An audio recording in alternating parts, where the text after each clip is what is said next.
Good morning. Good morning. Let us settle just a moment. This is a strange work, you know. Strange not because it asks us to do more, but because it dares to ask us to do less. I am always half amused, half sobered, noticing how quickly the religious instinct becomes a busier version of yesterday's hurry. New notebooks, new highlighters, new chants, new strain.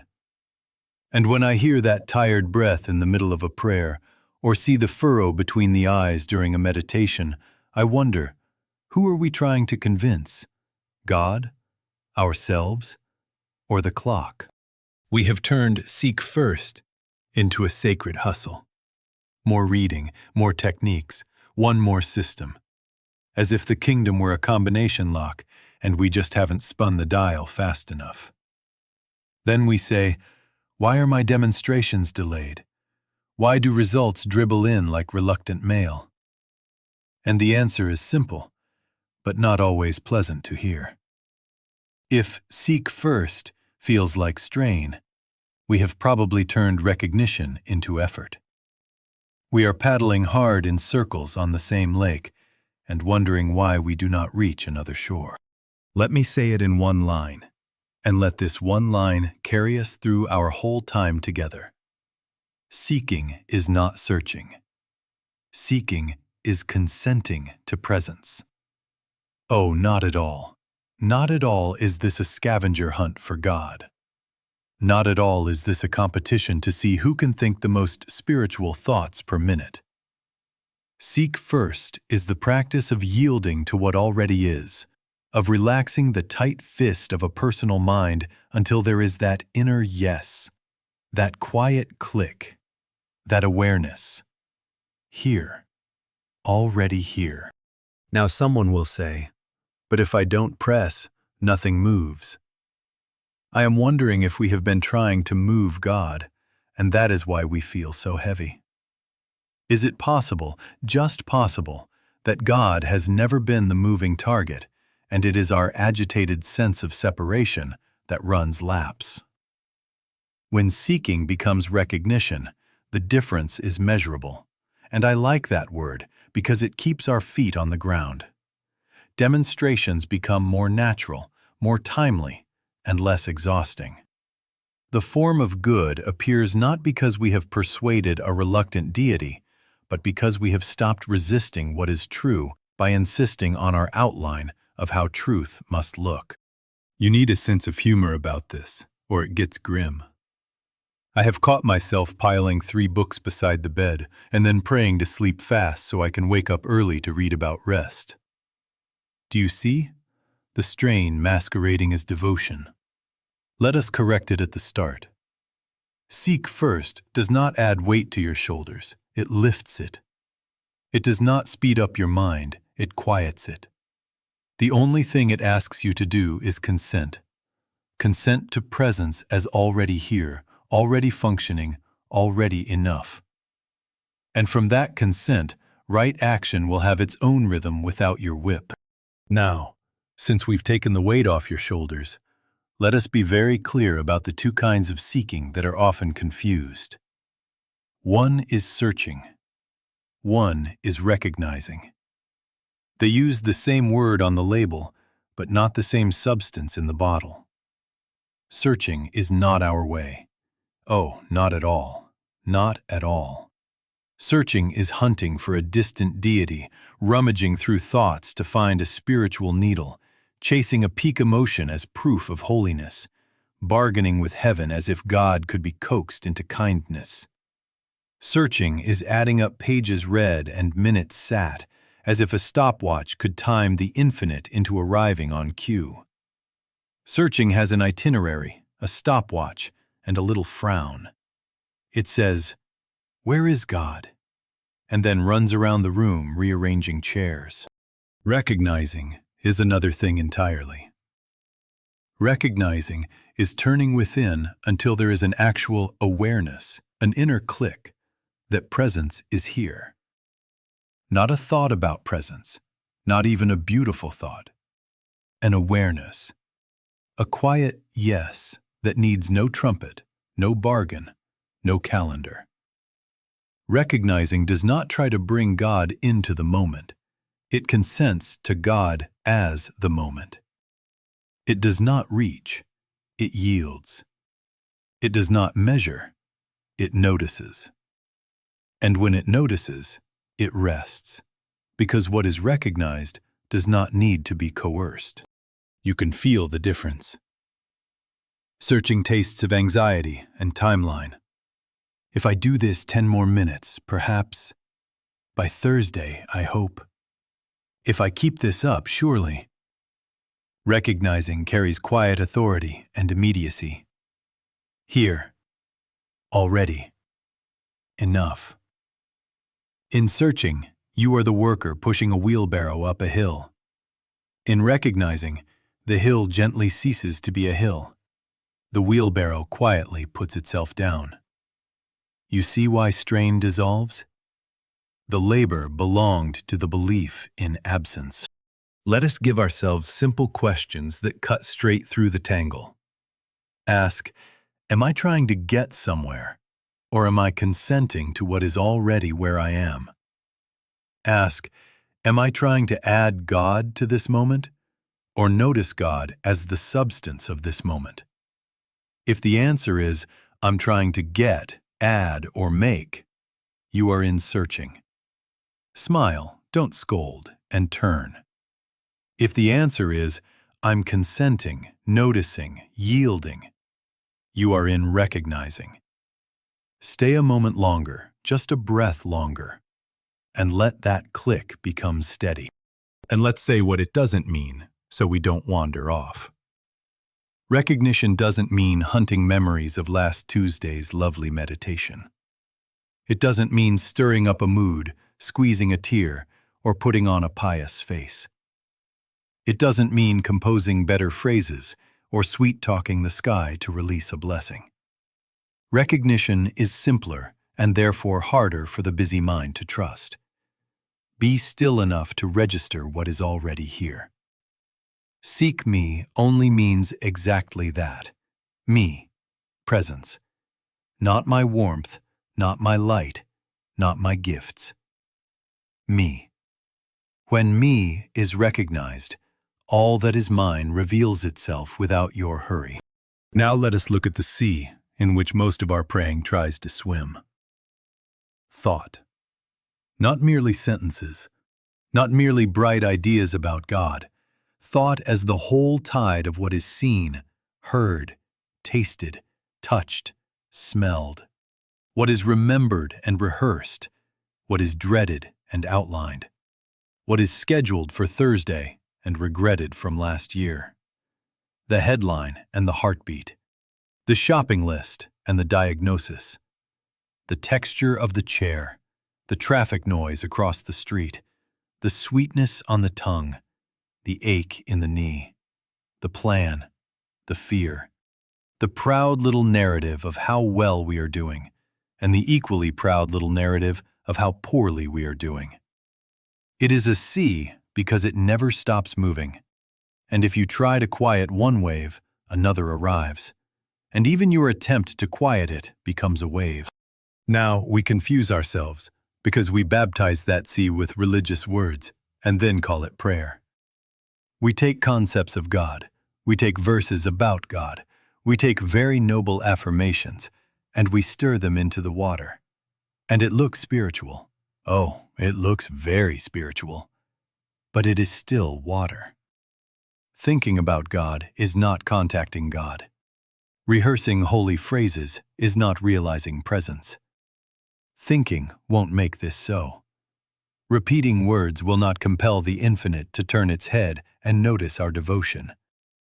Anxiety dressed in a white robe is still anxiety, and the Father does not answer anxiety. The Father is presence felt, known, clicked into, and that presence is the insurance policy. I say this not to scold, but to free you. You need a sense of humor here, or you will grow grim and count beads and breaths and syllables until the kettle of your mind whistles. Haven't you done it? I have. If I say, God is here 100 times, surely. No, no, that is painting the wave gold and hoping it becomes land. The wave is a wave even in gold. You cannot build a bridge of thought to cross a sea made of thought. To arrive above the sea of thought is to arrive in divine consciousness. Not a better thought, not a holier mood, but an actual awareness, an actual feeling of God's presence, until we feel it stirring. Let me answer the objection before it forms. Are you telling us to stop thinking? Oh, not at all. Not at all. We are not against the faculty of thought, any more than we are against rain. But we are through with using rain to reach the sun. Thought has its honest use in the world of forms, but contact with the source is not in the current. It is in the stillness above the current. The practical mistake is trying to still the ocean by shouting at the waves. The simple correction is to stop shouting, to stop bargaining, to stop outlining, and to consent. Consent to what? To that which is already here, whether the water is choppy or calm. Do you see the bridge forming? If our good has been outlined as effects, health, money, harmony, we have been watching the spray and calling it the sea. In a moment, we will turn to the sun and its warmth, to the source and its included rays. But before we go there, mark this foundation. We do not become blank. We do not become passive. We become receptive. We turn from the picture without fighting the picture. We rest a moment above the stream, and we wait, not as beggars, but as those who know. Seek me only until the click comes. Then the waves may continue their play, but you are on the shore, and the shore is presence.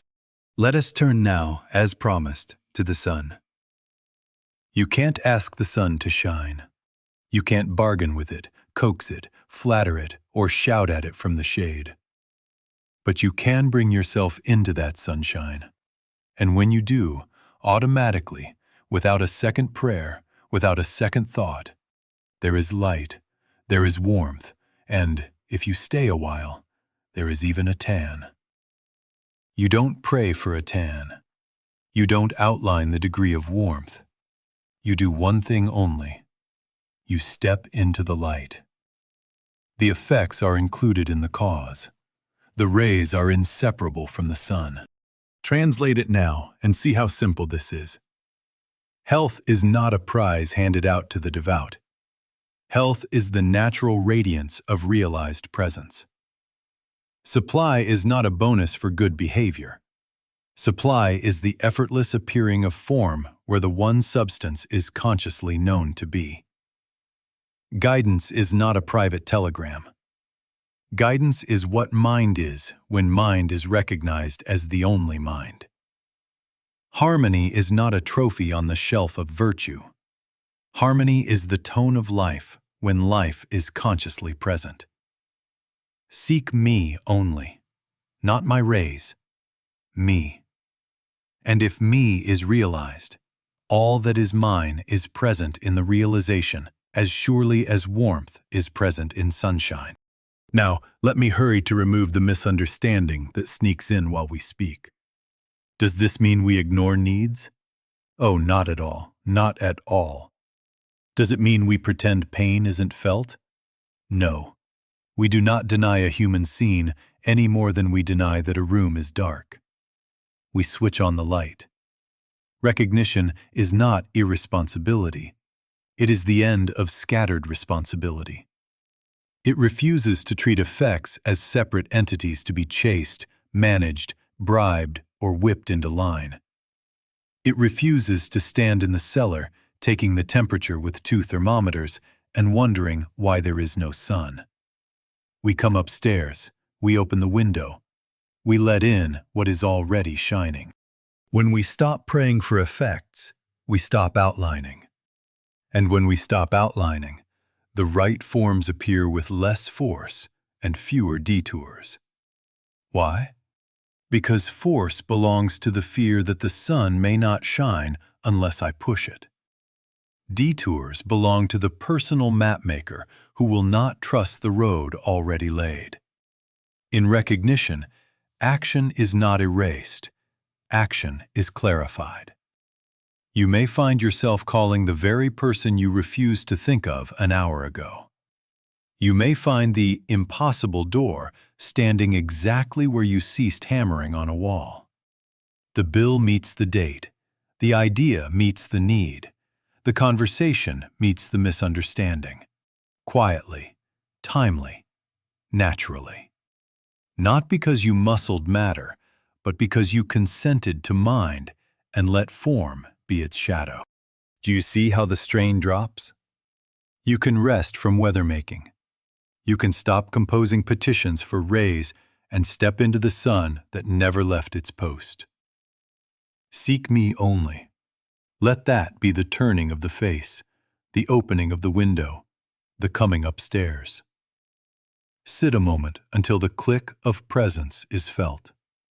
Then move as you are moved, not to manufacture warmth, but to enjoy it, to give it, to be it.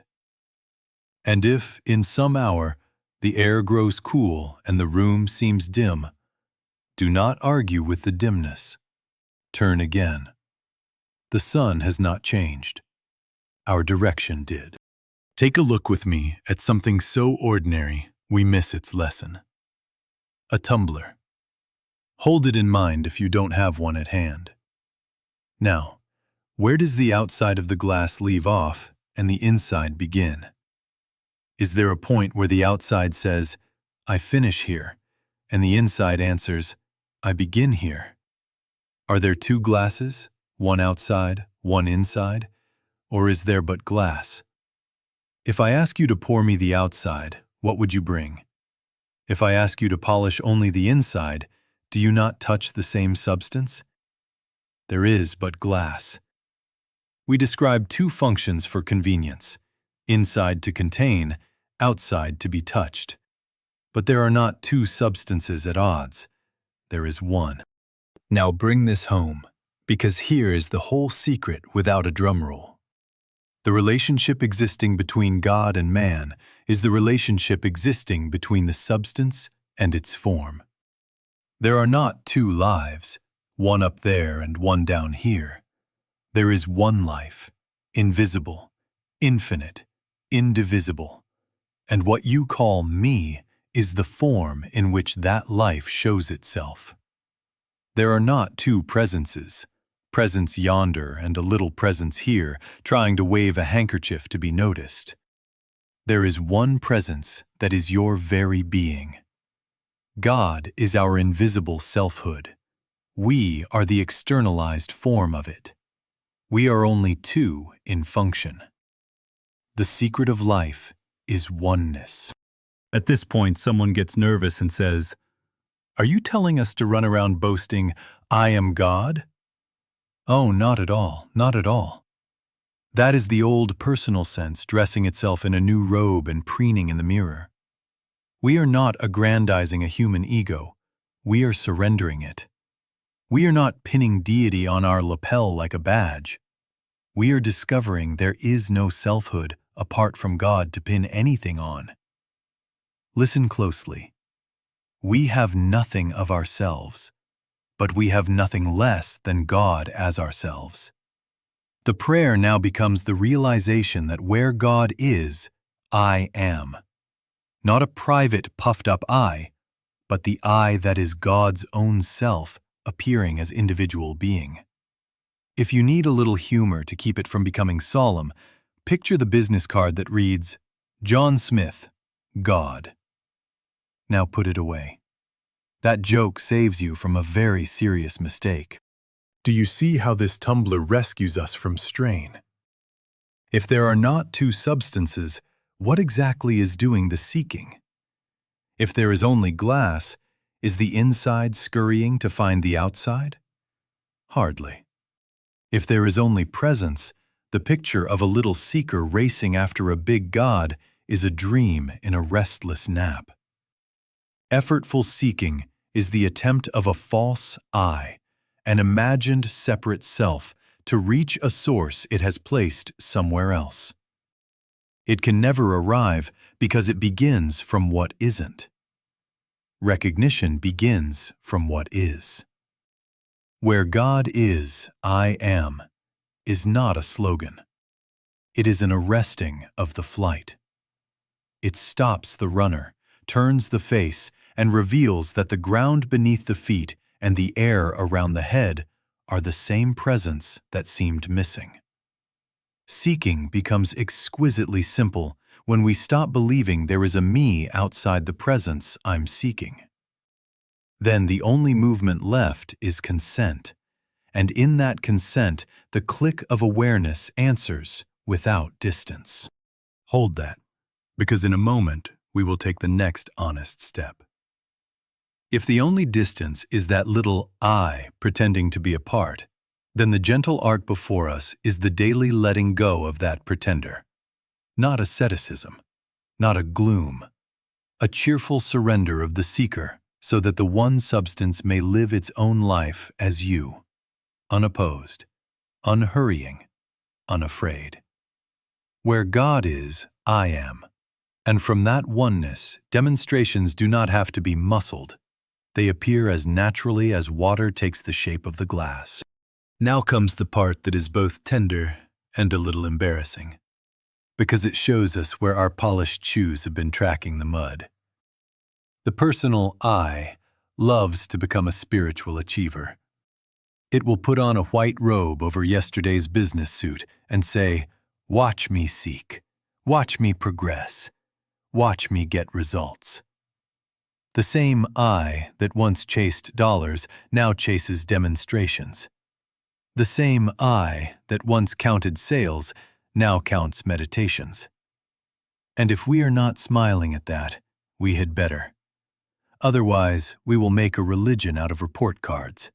This week I had 3 good clicks and 1 almost, and wonder why the peace keeps stepping out the back door.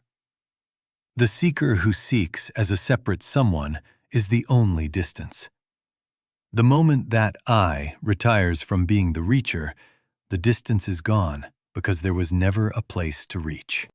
Now quickly let us say what dying to that I does not mean, or someone will go home and practice a tragedy.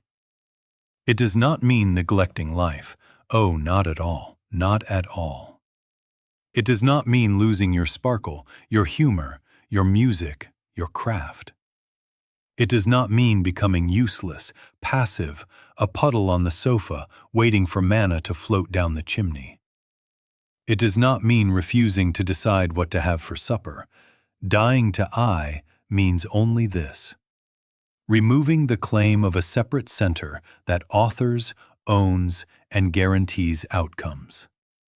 It means the end of private possession of wisdom, private management of supply, private control of health, private maps to harmony. The form remains, the temperament, the laugh, the skill of the hands, but the false proprietorship is gone. I live, yet not I. Christ liveth my life. Do you feel the relief hiding in that? The yoke slides off the little neck. Here is a gentle practice that is radical enough to change the room you are in. Catch the language of possession and authorship as it leaves your lips or forms in the mind. My supply, my health, my wisdom, my understanding, my plan, my ministry, my meditation, my demonstration. Catch it like a child about to dart into the street, and let it dissolve into, "Thy presence is the substance here." Try it as you handle money, not "my income," but "thy presence appearing as sufficiency." As you face a body, not "my heart," but "thy life is the life here." As you enter a conversation, not "my words," but Thy wisdom is the only mind functioning. You will not become vague. You will become precise, because you will be standing where the tumbler stands, only glass, letting the one substance take its forms without your interference. At first, the old habit will protest. It will say, "If I don't steer, we crash." Smile at it. We have been trying to steer a boat that moves by tide. Deny thyself. Deny the separate self, not as a punishment, but as a daily hygiene. Die daily to the seeker who must reach God, and you will find that seeking is no longer a project strapped to your back. It is a recognition that precedes and informs action. You pause. You consent. The click comes. And then you move as moved. The phone is dialed. The letter is written. The bill is paid. The body is tended. Not by a strained achiever, but by presence using your hands. The distance disappears when the personal I stops trying to be the one who reaches God. And from that instant, seek first is simply the inward turn that says, here, already here, before a single step is taken. Now just here, because I know how our minds work, a little fear creeps in and whispers, if I stop striving, do I stop working? Do I stop planning? Do I let my life rot? Oh, not at all. Not at all. This is not an invitation to hang a "gone fishing" sign on your responsibilities and hope angels pay the rent. This is not a permission slip for sloppy thinking or lazy hands. Recognition does not remove right action. It removes frantic action born of separation. It takes the whip out of the hand of fear and gives the reins back to presence. Let us say it plainly, so we don't go home and perform a mischief. We do not throw away homes. We stop making them idols. We do not refuse medicine. We refuse to make medicine a god. We do not toss budgets in the fire. We refuse to let numbers scare us into worship. We do not bury our talents in the backyard. We consent to the life that gave them, to use them. Skills, tools, calendars, contracts, stethoscopes, ledgers. None of these is the enemy. They are honest instruments in the world of form. The mistake has been to ask them to manage our fear and to expect them to produce peace. Peace is presence realized, and from peace, the same instruments serve without ruling. You need a sense of humor about the human scene, or it will boss you. There will still be traffic on Tuesday. The phone will still ring when you sit down. The garbage men will still arrive at 6 a.m. and hold a convention under your window with metal barrels for gongs. Children will still need lunches, and the washing machine will still choose the most spiritual moment to leak. Recognition is not a magic pass into a silent monastery.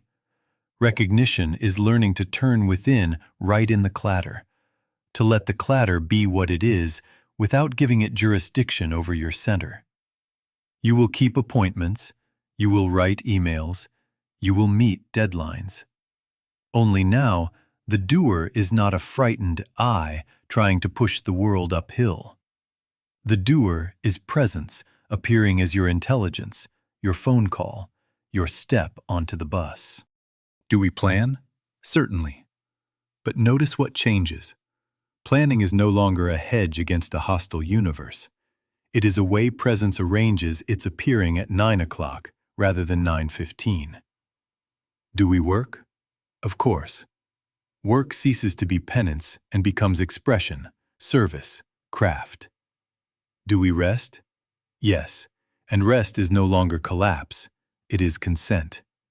Nothing valuable is removed, only the fever is gone. The same life is lived from another altitude. So the question before us is not whether we act, but from what consciousness we act. Are we moving as searchers, bargaining with outcomes, checking the clock, adjusting masks? Or are we moving as those who have paused, consented, felt the click, and now take the next step because it is the step that presents itself in peace? One produces weariness and a string of near misses. The other produces a steady, almost ordinary grace that proves itself in timeliness, sufficiency, and a quiet humor that can meet the garbage men at dawn and say, "All right, friends, bang away. God is on the field." Seek first does not retire you from life. It seats you rightly in life, where presence does the living and you enjoy the ride. Now, if all of this is not only beautiful but true, there must be a way to tell the difference on Tuesday afternoon, when the invoice sits there and the callback doesn't. I like things you can test, not because spirit needs to be proved, but because the human mind relaxes when it sees footprints in the sand. So here are your simple measures. There is less mental argument. You find yourself doing fewer desperate affirmations, fewer little bargains with heaven, fewer stopwatch prayers. By Friday, please, by Friday. There is less obsession with timing. The checking of the clock loses its authority. And in its place, there is more quiet direction. Not a flood of words, but a nudge that is clear and calm. Call now. Wait. Send this line, not that one. There are more natural openings, doors that were not on your blueprint, but are obviously yours when they swing. And, mark this, there is more peace before the evidence changes. The room is still what it is, but you are not.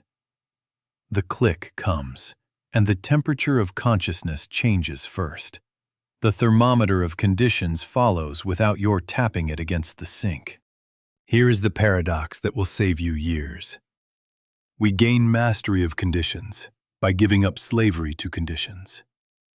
The old way chained us to the picture, eyes on the weather, lips inventing better weather, knees bargaining with the sky. Recognition breaks the chain by turning from the picture to the presence. And the moment you cease pleading for outcomes, you become available for inspired steps. And those steps are simple. They do not exhaust you, because they are not compensation for fear. They are expression of mind. You do not run around with a butterfly net chasing good. You open the window and find it has flown in. Let me name the kinds of demonstrations that begin to change so you can catch them in the wild. Guidance arrives without strain. The sentence you could not find for the proposal presents itself while you are washing a dish. The route through traffic appears as a felt left now, and you smile when you see the detour you missed. Reconciliation happens without manipulation. The apology you were rehearsing never needs delivery because by the time you meet, the sharp edge is gone, and an honest, unforced, "I'm sorry," meets an equally unforced, "So am I," and the thing dissolves. Supply comes in the right channel without forcing. Not the 10th email pushing a sale, but an unexpected client who already decided. Not a miracle lottery, but the clear idea to sell what you are not using, the gracious discount, the deadline extended, the payment that arrives on the very morning you stopped outlining and felt the click. You can test this. Your prayers shorten. Sometimes they are no more than "here" or "thank you," and you find the thanks rising before there is anything to thank in the picture. You sleep better not because the balance changed tonight, but because the center moved from the balance to the source. You work cleaner because you are not licking your pencil and fretting. You are consenting and executing. And when a result presents itself, it has a rightness about it. Not merely that it worked, but that it fits, serves, blesses, and does not need your constant guarding. This is not magic. Oh, not at all. Not at all. It is the inevitable fruit of a different base of operation. Recognition produces results with less striving because it changes the consciousness from which all forms appear. The sea quiets, not because we hypnotize the waves, but because we came to shore. Now, to keep it practical, we must have one thing only, a single, honest method we can live with. Not many strategies, not a new stack of Bibles to juggle. One prayer only. Seek me only. And in our next moments, we will make that one prayer the daily way. Here it is then, without varnish and without loopholes. Never pray for anything at all except a deeper awareness of the presence. Not for health, not for money, not for harmony, not for direction. Seek me only. Because in the awareness of me, the forms that belong to me are included as surely as warmth belongs to sunshine. The prayer is not, give me. It is, be thou. And be thou means, let me consent until awareness dawns. Now the mechanics, because we are practical people, and the toast is going to pop even while we become saints. When a picture presents itself, the symptom, the balance, the storyline, turn from it. Do not argue with it. Turn from it. Like glancing away from a shop window full of Bibles that used to light up your eyes, you simply look within. How? By a quiet inner word and a quieter listening. Father, hear. Speak, Lord. I am still. Then wait. Not a grim holding of breath, a gentle consenting. 2 minutes, 3 minutes, sometimes only 1, until the click comes. It may be felt as a warmth in the chest, a softening behind the eyes, a dropping of the shoulders, a tiny smile that was not manufactured. It may be no more than the sentence, all is well, arriving without your composing it. That is the assurance. That is the contact. Move from there. What of the wandering mind? It will wander. Oh, not at all do we fight it, not at all. Let thoughts pass like waves. They are water doing what water does. You are not there to dam the ocean. You are there to rise above the sea of thought. So when a shopping list swims by, let it swim. When a memory waves its hand, nod and let it go. Return quietly to consenting. Here, I in the midst of me is God. Where God is, I am. Do not grade the meditation. Do not time it with a stopwatch. Make contact. If it takes 10 gentle returns in 3 minutes, then you have performed 10 acts of true prayer. Give your day bookends, or it will run the show. Do not start the day without contact. Before the phone, before the headlines, before the family meeting under your breakfast table. Pause and turn within. Seek me only. Feel even a glimmer of the click and carry it like a fragrance. And do not end the day without contact. When the lights are out and the room is honest, turn again. Thank you. I rest in thee. If the day was noisy, all the more reason. You do not go to sleep on pictures. You go to sleep in presence. This is the way. The practice is not getting things from God. It is consenting to God until awareness dawns. And then, from that dawning, the forms appear.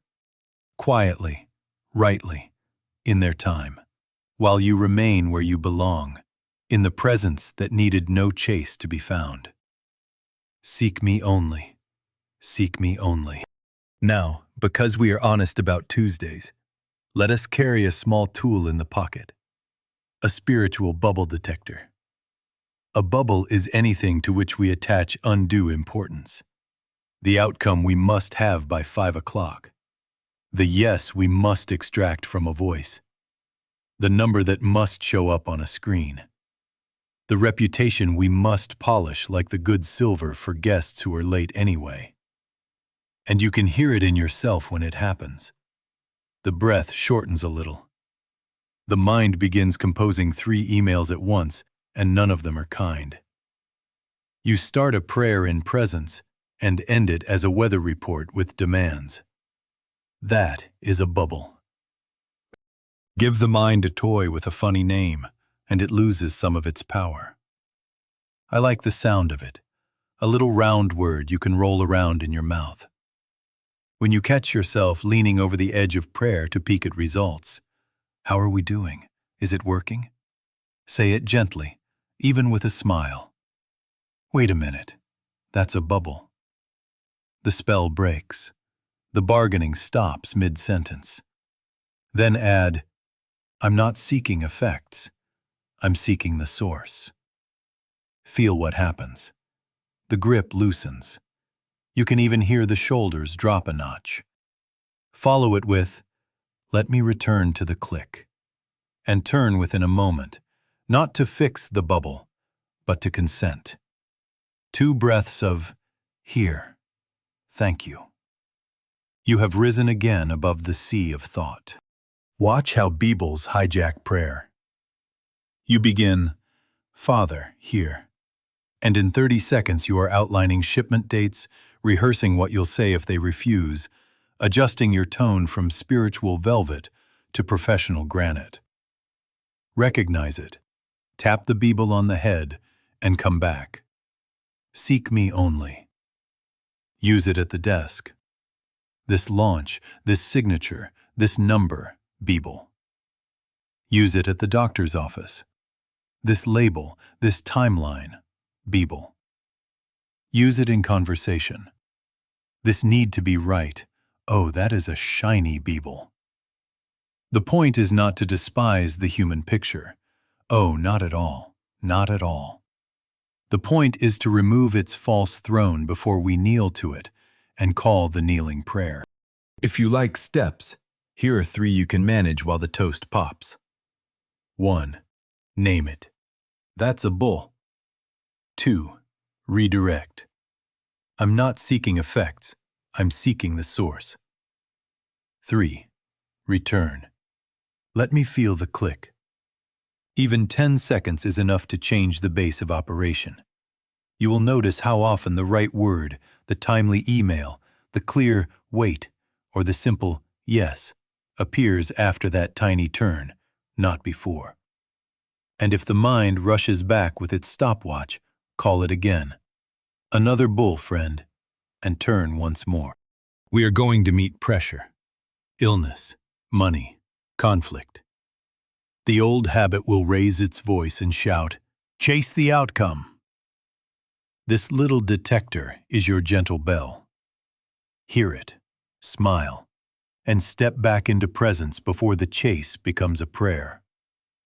Then, under pressure, you will remember that the sun has not moved, and neither has your selfhood. Seek me only. Then move as you are moved. Pressure will come. Bodies have a way of reporting. Bills have a way of arriving on time even when checks do not. And people, God bless us, have a way of misunderstanding each other at the exact moment we were sure they would agree. Recognition is not pretending otherwise. Oh, not at all. Not at all. If the ankle throbs, it throbs. If the notice says do, it says do. If the face across the table is tight, it is tight. We are not here to varnish the scene. We are here to change the base from which we meet it. So, step by step, let us make the pivot while the kettle boils. First, notice the panic. Feel it honestly, the little clutch in the stomach, the breath that shortens, the sentences that start with, but what if? Second, label it for what it is, searching. Ah, there you are, little seeker, chasing outcomes again. Third, stop outlining. That is vital. Drop the blueprint, the specific test result, the signature by 5, the exact speech that will finally make them see. Fourth, turn within. Seek me only. A simple word. Father, here. Then wait, not grimly, but gently, until the softening comes. You will know it. The shoulders lower by an inch. The mind unclenches its fist. A warmth touches the heart, or a quiet sentence arises by itself. I am with thee. That is the click. From there, take the next human step, but take it without fear driving it. If it is to call the office, call. If it is to rest the foot and apply common sense, rest. If it is to say, I am sorry, say it. Action remains, franticness departs.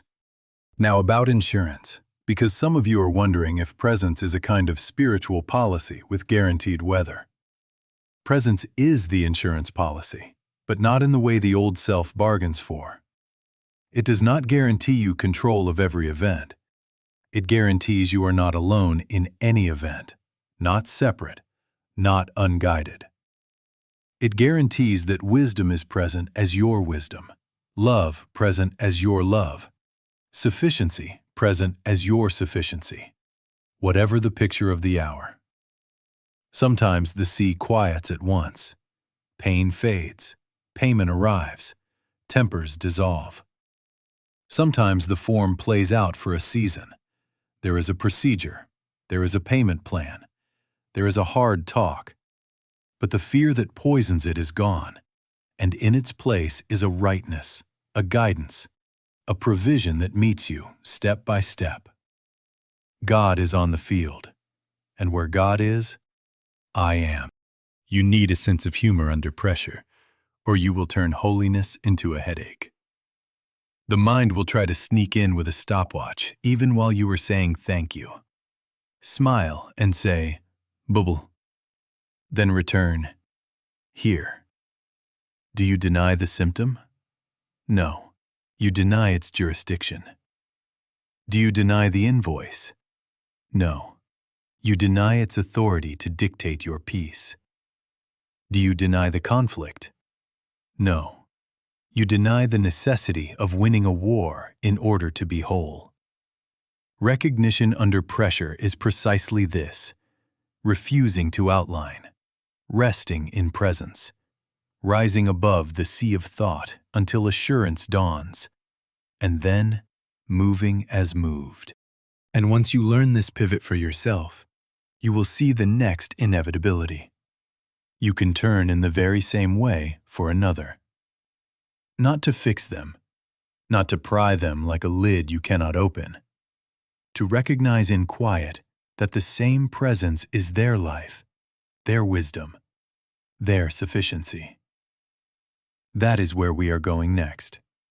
For now, remember, in the hour of pressure, seek me only. Let the click come, and let the next step find you. If there is but glass, then there is not an over there where someone suffers apart from God, and there is not a here where I possess a private toolkit of spiritual wrenches. There is one substance. God is our invisible selfhood. We are the form of it, and so is the one whose name rises in your heart. Therefore, to seek for another is never to take your little eye with a crowbar to their problem. Oh, not at all, not at all. It is to stand in recognition. The same presence that is my life is their life. The same light by which I see is the light of their seeing.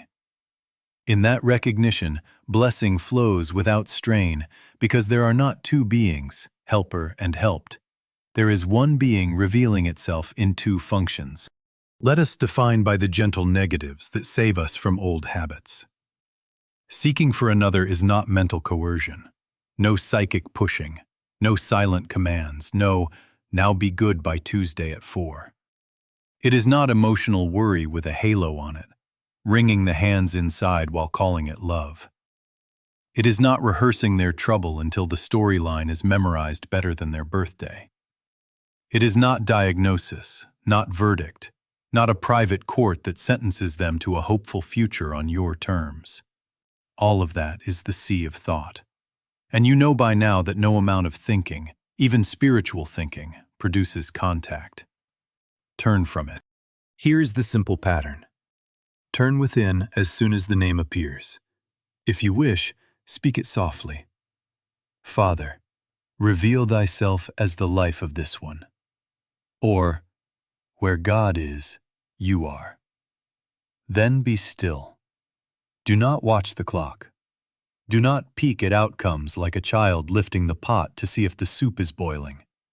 If you notice yourself doing that, smile and say, "Bubble," because even other people's improvements can become bibbles you chase. Return. Seek me only. Wait for the click. Not drama, not fireworks. A soft assurance, a warmth, a loosening. Perhaps only the sentence, "I am there." That is the work. Release it. Do not tie a string to your prayer and drag it down the street to check on it every 10 minutes. Out of that contact, you may be moved to a human kindness, a call, a ride, a pot of soup, an apology, a payment you owe, a boundary you failed to keep. Good. Then move as moved. But remember, you are not fixing a broken miniature universe. You are yielding to the one presence to reveal itself where it always was. Whatever you know in secret is shouted from the housetops. As recognition deepens in you, its fragrance cannot help but touch the ones for whom you have turned. And so we come full circle. All of this teaching is fulfilled not in better ideas about God or better strategies for people, but in the quiet recognition itself.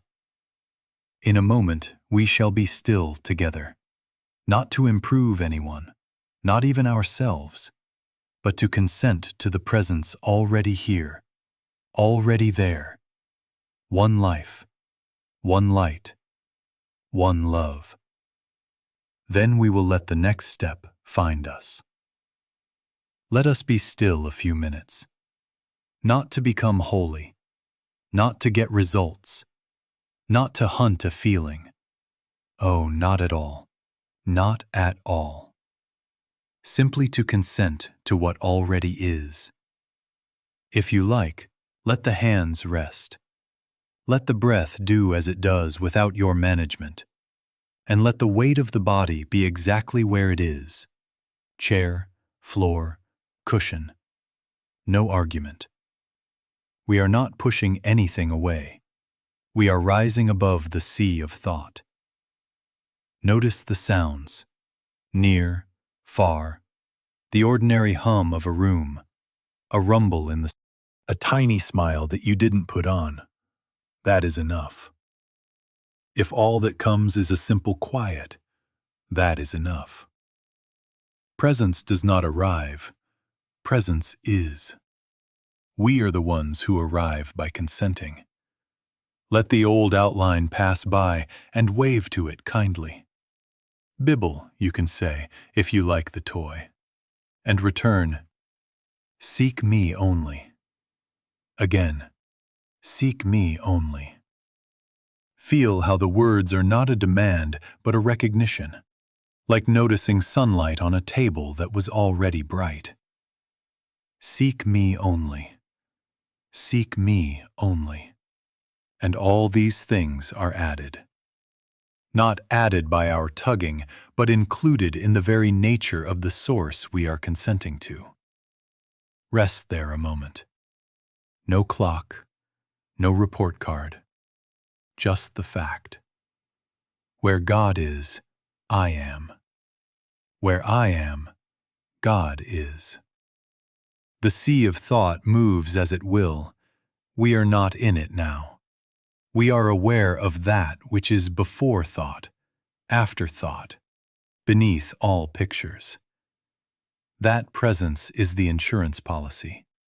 That presence is the doer, the wisdom, the love. the sufficiency. Gently, let the eyes open if they were closed, but keep the fragrance. And take this one small assignment for today, only one, because simplicity is our friend. Catch one bevel in real time and name it. Stop one outlining spiral mid-sentence, and in place of one effortful seeking moment, give 30 seconds to consent. Here. Thank you. 30 seconds above the sea of thought. Try it once today, and you will know more than all the words we have spoken. Seek me only. Seek me only. And all these things are added. Thank you.